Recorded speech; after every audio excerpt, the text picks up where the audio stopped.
Hello guys, good afternoon and welcome back to my channel. তো আমি, মা আর বাবা দুপুরবেলায় খাওয়া-দাওয়া করে বেরিয়ে পড়েছিলাম একটা জায়গায় যাবো বলে। কোথায়? দেখতে থাকো, বলছি। মেট্রো স্টেশনে টিকিট কেটে উপরে উঠে দেখি ট্রেনটা যেন আমাদের জন্যই দাঁড়িয়ে ছিল আর ভেতরে ঢুকতে না ঢুকতেই ধাম করে দরজাটা বন্ধ হয়ে গেল। দুপুরবেলায় ভাত খেয়ে ভাত ঘুম না দিতে পারায় আমি মেট্রোতে বসে, বসেই ঘুমাচ্ছিলাম আর মা যদি না ডাকতো তাহলে চাঁদনি চক কেন আমি কবি সুভাষ গিয়েও আমার ঘুম ভাঙতো না। মেট্রো স্টেশন থেকে বাইরে বেরিয়ে এসে আমার বাবা কোথায় দাঁড়িয়ে ছিল কে জানে পাখি দিয়ে গন্ধ করে দিয়ে চলে গেছে। অসভ্য পাখি।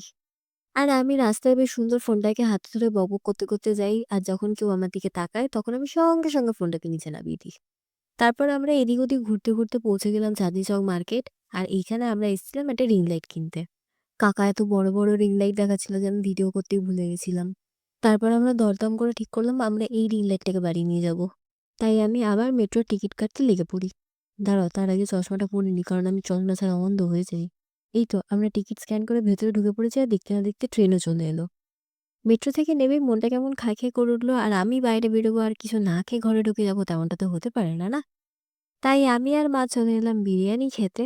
তারপর আমি ঘরে এসে রিং লাইটটা সেটআপ করতে গিয়ে বুঝতে পারছিলাম না স্ট্যান্ডটা কোন দিক দিয়ে খুলে। তারপর অনেক কষ্টে ফিগার আউট করার পর হিয়ার্স দ্য ফাইনাল লুক।